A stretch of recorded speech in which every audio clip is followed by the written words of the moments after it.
We have to go back! This scene has been described as one of the biggest mindfucks in the history of the TV show Lost.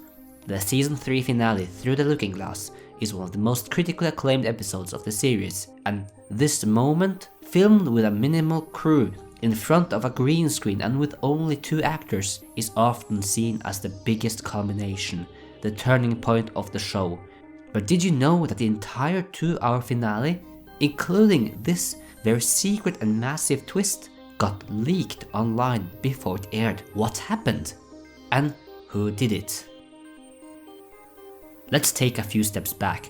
Regardless of medium, TV shows, books or films, you will always have people who scour for spoilers. There's been research done on how certain individuals find more enjoyment in knowing what will happen. That some people enjoy knowing the story and see the information they've acquired play out on screen. Many others don't. And the bigger the project, the more secrecy. Do you guys remember the Harry Potter craze in the 2000s? Hey! Snape kills Dumbledore.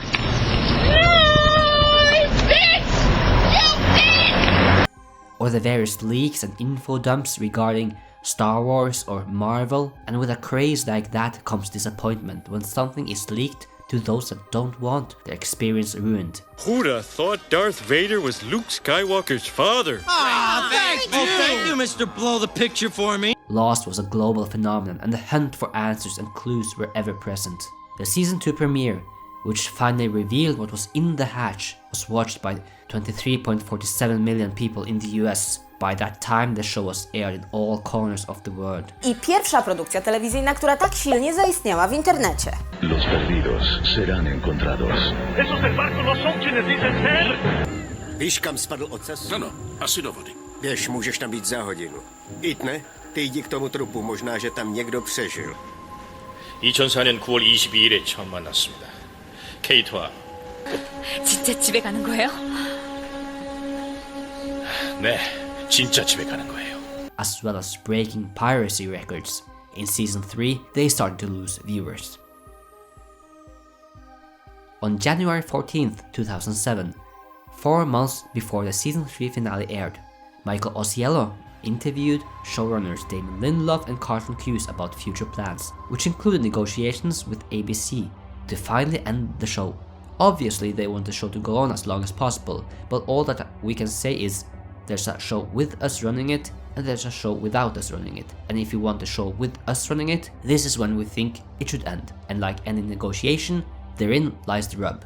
But, he adds, I think Steve has begun to embrace the idea that the show needs to end. And now the question becomes when. I would anticipate that announcement would come sooner rather than later, because you don't want to make it in a way that seems like it's reactionary.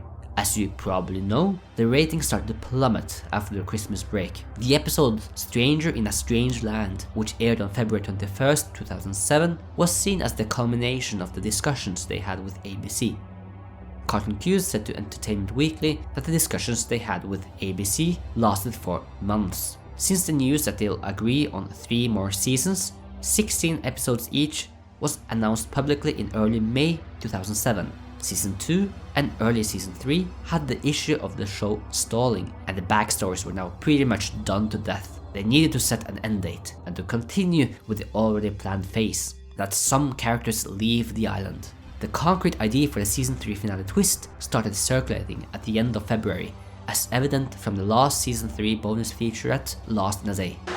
Did you tell him? I am. Look at his face. He's happy. It's good, right? Awesome. Yeah. You're like, they're getting off. They're really gonna do it. Yeah. Back in the Los Angeles offices, writers are constructing the perfect cliffhanger ending for the season finale. So now that we have discussed the top secret ending of season 3, I thought it might be cool if we actually shot the scene here in LA, and where Jack and Kate meet is at LAX. Like, that's where they go. That Oceanic should have landed. And we do it with like the most skeleton crew we possibly can. What we should actually do is we should shoot a fake secret. Yeah, the last thing we want is this to slow down. Back in the writer's office, Damon, Adam, and Eddie have made a breakthrough with the cliffhanger ending for the season finale. Don't talk about that. We won't say what it is. There'll be a meeting where we basically say the ending of the finale literally started with the ending of 318. Right. And it's like, There's no idea. You guys are all dead. They found the bodies. That's impossible. Throughout spring of 2007, the spoilers and rumors were talking about the game changer of the season 3 finale. Dark UFO was one of the places to be, as it published everything from Ryan Ozawa's video and blog posts, with filming activity in downtown Honolulu for episodes 8 and 9. The McLean auction space at the corner of Nu'uanu Avenue and North King Street was turned into an antiques shop. The scoops from Christine from E!, Michael Osiello from TV Guide, Jeff Jensen from Entertainment Weekly, stuff from The Lost magazine, the producers themselves, and more. Another newcomer at Dark UFO was Insider Scoop, who joined in on the spoiler run in season 3. Starting from the cost of living, he or she sent spoilers of various episodes all the way up to the end of season 3. The fan community was therefore shocked to hear that the season 3 finale would be Jack-centric, especially after the abysmal reaction to the last Jack episode, Stranger in a Strange Land.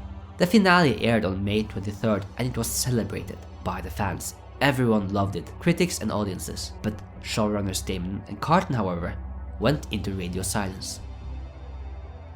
Rewinding the clock back, it was May 15. The Lost crew had just finished the season 3 finale, and then they saw that emails were popping up in the inboxes about some urgent news.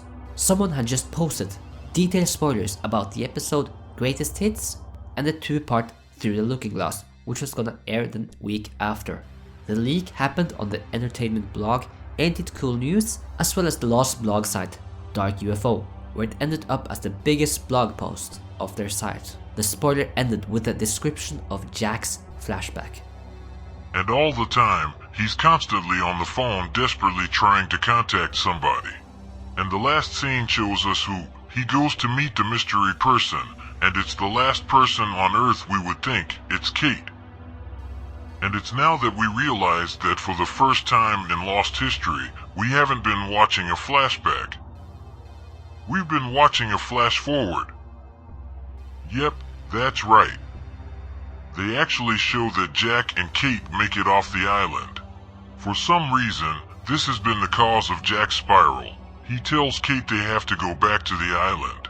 She refuses and drives away. The show finishes with Jack screaming, "We have to go back." It's a bold move by the writers, no doubt, but I'm not sure if it will pay off entirely. Hope enjoyed the scoop. You can call me Lost Fan 108. This was shocking. Damon Lindelof said, "It felt like I had been planning a surprise party for a year for my wife, and then one of her friends called the night before and ruined it." This event became known as Spoilergate 2007 and was so big that a study was done in 2014 at the University of Southern Denmark about this issue. So I decided to take a deep dive into it, trying to figure out what happened and who this individual was. I contacted Andy, who ran the site Dark UFO, if there were anything he could reveal. What I learned could potentially lead to some discoveries.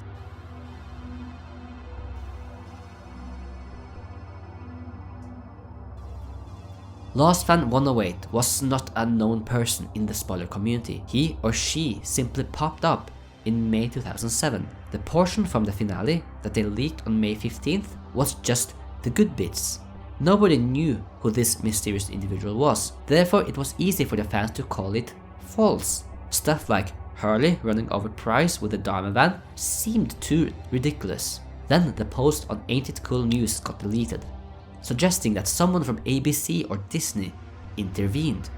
After all, the powers that be knew that their biggest secret had been revealed. Now it was to make sure it wouldn't leak any further. Entertainment journalist Michael Osiello from TV Guide, one of the very few journalists that were in direct contact with the show's producers, advised to stay off the internet.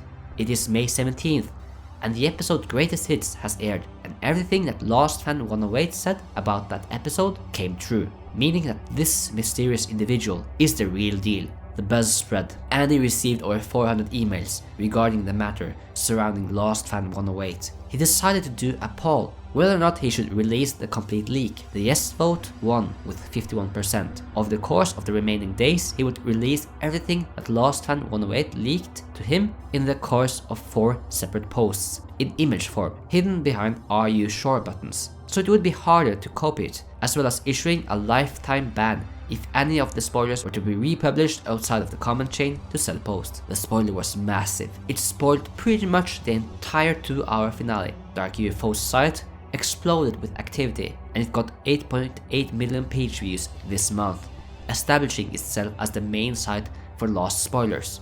The showrunners went into radio silence. Great care was done to make sure that next season finale twist wouldn't get leaked. There was a minimal crew, a couple of actors, the script was only handed out to the ones in the scene, and so on, even shooting several fake endings to prevent the leak. This is one of the endings that they had prepared for last night, just in case.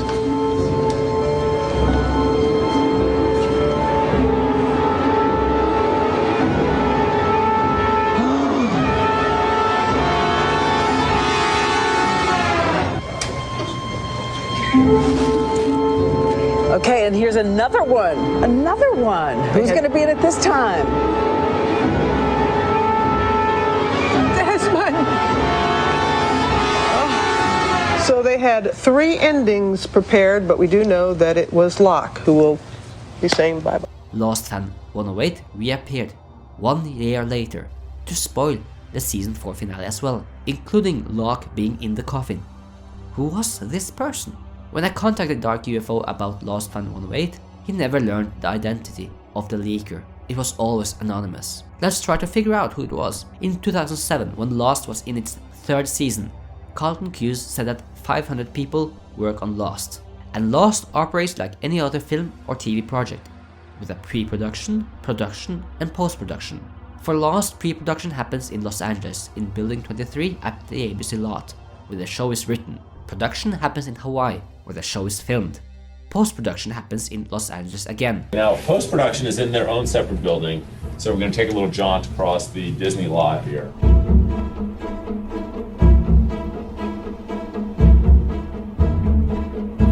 Okay, up here. Where the show is edited, sound designed, mixed, scored, and exported. However, 400 out of the 500 people are in the 2nd phase. Production is an enormous task demanding a lot of people as well as the cast.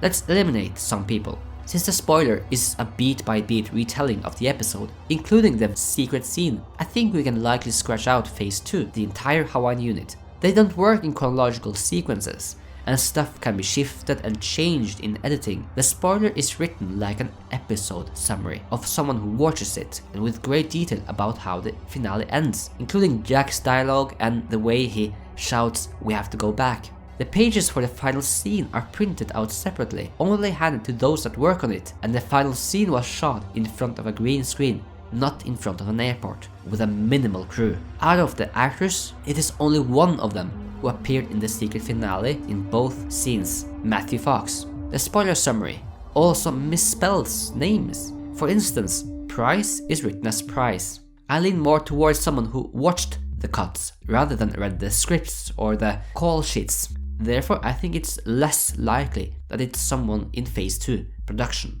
The first batch of spoilers, Lost Fan 108, ends with this. It's a bold move by the writers, no doubt, but I'm not sure if it will pay off entirely.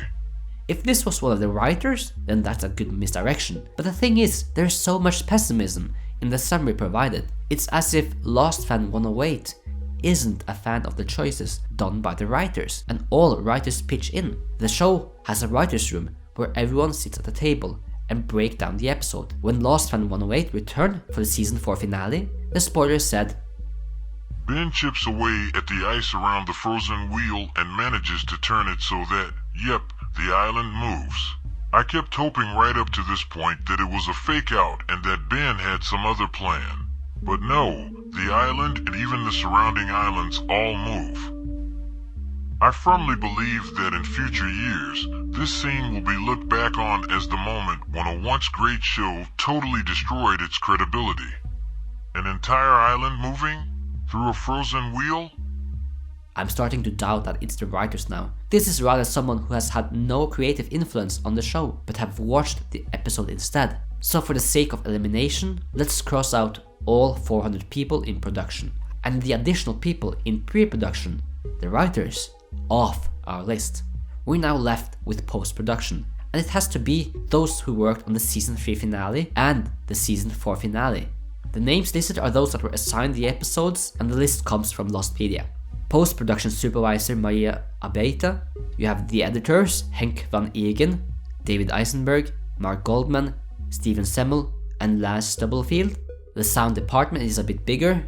If we eliminate the location sound guys in Hawaii, we're left with Dan Wallin, Tom DeGorter, Stephanie Diaz-Matos, Lloyd J. Kaiser, Alex Levi, Cynthia Merrill, Michael Moore, Frank Morone, Carla Murray, Jordi Sienkiewicz, Scott Webber, and composer Michael Giacchino. Is Lost Fan 108 one of these 18 people? I mean, it could be, or do we have to look at the final candidate? With the air date fast approaching, Brian Burke has arrived at the mixing stage and is reviewing the effects, music, and final audio the team has assembled for episode 11. Let's keep playing just so you see the cat. Can we potentially add producers to the list of suspects? Raouf, Glasgow for instance? Or people like Brian Burke who also watches the episode? Maybe? This is a bit harder. Brian Burke oversees the sound mixing. He has had a big hand in the development of Lost, but for the sake of being thorough, here's all the producers located in LA. Therefore, I'm not counting people like Jack Bender or Sarah Kaplan or the unknown Colleen Yamasa, who was one of my suspects to begin with, since she was only working on Lost as an associate producer for the duration of the Lost Fan 108 activity. But she was based in Hawaii, so I had to scratch her off. Anyway, but we count people that could have seen the final product in LA and were employed during the production of these episodes that got leaked. I'm also scratching off the names of those that are both a producer and a writer, such as Damon and Carlton. Therefore, we're left with Brian Burke, Raouf Glasgow, and Samantha Thomas. Another aspect that I found particularly interesting is that on January 25th, 2007, Lost acquired 10 interns. That would be quite suspicious if they were part of the Lost family and got a glimpse before their internship was over. After a bit of digging, it turned out to be the University of Hawaii, meaning that the work they had to do did not involve watching of the final cuts. Remember earlier, I mentioned the people that provided spoilers at Dark UFO. There were anonymous people mailing Andy with inside scoops, people who had seen the episodes prior to the airing. There was another user named Insider Scoop. Isn't it odd that this anonymous user sends emails to Andy at Dark UFO in November 2006, as in early season 3, providing tons of episode details, and then continued in spring 2007 for a variety of Lost episodes all the way up to the end of season 3, including the finale, even commenting on Lost Fan 108 that it appears to all be true. But I've only seen snippets of the show. Walt does help Locke and Hurley does kill with the car. Everything Lost Fan 108 said looks to be right on the money. And then this person also went quiet after season 3. Isn't it such a big coincidence that there are now 2 insiders sharing a secret who both started mailing Dark UFO in season 3 and then both disappeared and then reappeared? When I contacted Dark UFO himself, he told me about a feeling and proposed the theory that Lost Fan 108 and Insider Scoop was the same person. I mean, the timing is so odd. So I tried to look back at Insider Scoop's various spoilers. Just like Lost Fan 108, Insider Scoop also misspelled several names. Did Insider Scoop switch identities, mainly due to secrecy and to throw people off regarding the big spoilers for the finale? Okay, let's break it down. Now we have tons of material to sort through, and maybe we can start to pinpoint who it might have been, since there were detailed episode summaries for several episodes. It couldn't have been Henk van Eegen, since he started editing the season 3 finale, and not the episodes before. Stephanie Diaz-Matos only worked on season 3, so she wouldn't know about the season 4 finale.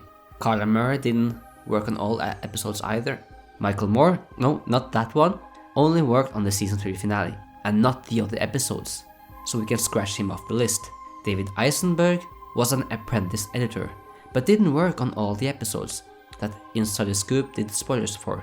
The same goes for Mark Goldman, Steven Semmel, and Lars Stubblefield, who worked on many Lost episodes, but since a lot of production overlaps, not everyone edited every single episode. Meaning that it's unlikely that Lost Fan 108 was one of the editors. For the episode, Trisha Tanaka is dead. Someone at Lost TV contacted the user Doll Train and sent them an episode summary by message. no source or anything. The writing here differs from Inside the Scoop and Lost Fan 108. Inside the Scoop later emailed Andy at Dark UFO and confirmed this summary as being true, and then added some more. Whether or not this is a different person or the same, we don't know. We don't know if Lost Fan 108 was a team of 2 or 3 people, because they could be. Let's look at some of the misspellings. Some of the more atrocious ones were Kate Olsen and Saeed Jahad. You also have Marvin Campbell and Miss Clue with a C. To me, that suggests someone that isn't really that involved in Lost. I mean, would Michael Giacchino, who is a big fan of the show, misspell those names? Andy has described Lost Fan 108 as a he. If we're taking that as a fact, we can eliminate a lot of people, but if that's just a common mistake, saying he instead of they, then it can be a man or a woman, so we don't know about that either. Another thing about the timeline is that the showrunners confirmed that they were still working on the season finale on May 21st, which is after the Lost Fan 108 leak, but they say that they look at some visual effects and some sound mixing in the coming days before the final version is sent to air the day before. However, I'm not gonna put too much emphasis on this, since this is commonplace in the industry. Test screenings of a film that is 95% done happen all the time, especially after the complete editing is done. Sound mixing would be some tracks being enhanced or improved on, and if there's a VFX shot missing, there will be a title card explaining what we'll see. For instance, when the Namaste was screened, the VFX looked like this in the first instance. So this is what people saw before the final version was sent to ABC to air. So Lost Fan 108 definitely watched something that was pretty much finished just before the final touches. Lost Fan 108 was also highly critical. He criticizes the writing. Basically, this is another show where they make you think that Charlie's going to die, but then it doesn't happen. The episode is just okay. Not as good as the last 2. It's basically setting things up for the finale. It would have been better if they'd have killed Charlie in it. And Charlie finally dies. Thank God. It's a cool death for Charlie. Maybe cooler than he deserves. The twist is bound to cause huge discussion among Lost fans. I felt it was a bit of a cheat, but maybe others will like it more. Sawyer gives Kate a farewell kiss and jumps out safely so the others can make it to the freighter. This is the talked about kiss. It's hardly earth-shattering. In the Orchid, Ben explains to Locke some crazy idea that the island can move not only in space, but also in time. Apparently there's some kind of giant wheel which is entombed in ice that can move the island. I wish I was making that up. The plan must be to return Locke to the island and somehow resurrect him, an idea that's up there with the frozen wheel and moving the island. So to me, this definitely eliminates the writers on the show. The spoiler for the season 4 finale has some interesting omissions though, such as what happened to Desmond. Therefore I think we can rule out Michael Giacchino, because he did the score and there is a musical track playing during that scene. So is this the final tally, or is it someone else? If Insider Scoop / Lost Fan 108 decided to quit, did he or she get caught or got cold feet? Finding it too risky to spoil the show? Because Insider Scoop didn't mail anything more to Dark UFO. It was all quiet, until a small snippet way later in season 6, which didn't provide anything substantial, so it doesn't help us much. Another clue is what Insider Scoop tells us before presenting the summaries. For one of us, they mentioned that they couldn't post much because of this. I'm in meetings most of the day and don't have time for a detailed synopsis, so I will try to give most of the highlights. For the next episode, Catch 22, there were no spoilers because he or she were unable to watch the episode due to sickness.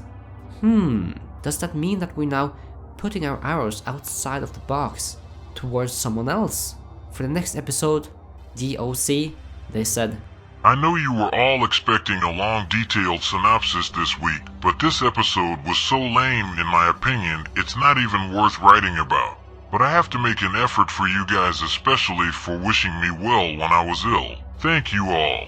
I couldn't find any sources about any production members that got sick quite suddenly, and truthfully, they're all assigned the episodes. Like, it's too hard for me to figure out if a sound guy was unavailable for a bit. Inside the Scoop, absolutely loved The Man Behind the Curtain. And during the tumultuous time before the finale aired, Lost Fan 108 first appeared, and then much later, Inside the Scoop mailed Dark UFO saying, "I finally got a chance to watch the whole thing. Everything is dead on." And the flash forward would have confused me if I didn't already know about it. This is odd. To me, everything points to Inside the Scoop and Lost Fan 108 being the same person. So is this just a trick to cover up the tracks? Because by the time Inside the Scoop posted about this, the showrunners had already been notified that the finale was leaked. So I believe they are the same individual because of the similarities in their writing style and the odd coincidence and timing of the whole situation. So is it one of these people? I've tried to search around if there are any of the crew members who acted or talked like Lost Fan 108. There's some video interviews of some of these, some are more frequent than others, but a lot of them speak highly of the show, such as Michael Giacchino or Scott Webber. And then we have the issue of whether or not this list is complete. I've only based on IMDb and Lostpedia, and that there could be additional crew members who were present but not credited. What we do know is that it's clearly not any of the writers nor anyone in Hawaii. This is someone who watches all the episodes. It's also clearly someone who is not too deep into the Lost knowledge to know how to spell the main characters' names. It's also someone who becomes drastically frustrated with the show, especially with the choices that the writers made in the season 4 finale, their dislike of certain character episodes but their love for the bigger mythological stuff. And it's also someone who is constantly in meetings. So this begs the question, is it really anyone working on Lost? Is it anyone in the post-production crew? Because the presentation doesn't seem like someone presenting something they worked on, but more as an outsider. This is also what makes sense with the timeline. Remember, I mentioned that they were working on the VFX and sound mixing after the Lost Fan 108 leak. If we've already scratched out the editors and are left with these guys, I mean, would any of them leak the finale during or even before the long hours of working on them? For instance, would any of the VFX people go to Dark UFO and mail them about the episode before working or during working on the final VFX? It doesn't add up, especially in the presentation of Lost Fan 108 / Inside the Scoop, who seem like outsiders of the entire production. It seems like the leaker is someone who watches the episodes before final touches are done, like a test screening, and certain sound effects, low dialogue and VFX shots don't affect the spoilers of the story anyway. Are we looking at a representative of, for instance, the FCC working on the TV parental guidelines, who watches the episodes before they are aired and give them the appropriate rating? Or could it even be ABC or Disney instead? I'm afraid that it's starting to point in that direction, and the quest became harder. Both the FCC and ABC are too many to sort out. ABC, which I think might be the likelier culprit here, they have over 3,000 employees. Granted, if it was something about a suspicious executive, the search would be easier. Like if you could dig up dirt on Steve McPherson, that would be much easier. But as it stands now, I don't have any evidence. I can't do much more. I'm sorry to say that the investigation, it stops here. Just like the show Lost, there are questions leading to another questions. And even though we have come closer to the truth, it will still remain a mystery. An update on season 4 of The Lost Journeys. I was actually planning on making another bonus video just like this one in front of the season, but my hard drive got corrupted, so I lost a lot of things. So I'm going to do that after season 4, and season 4 will start maybe in April, maybe in May. It got a little bit postponed due to the hard drive malfunction. And one of the things that I'm working on is a map of the interior of the freighter, which is quite cool because you have the different decks. So that's it. Thank you for your patience.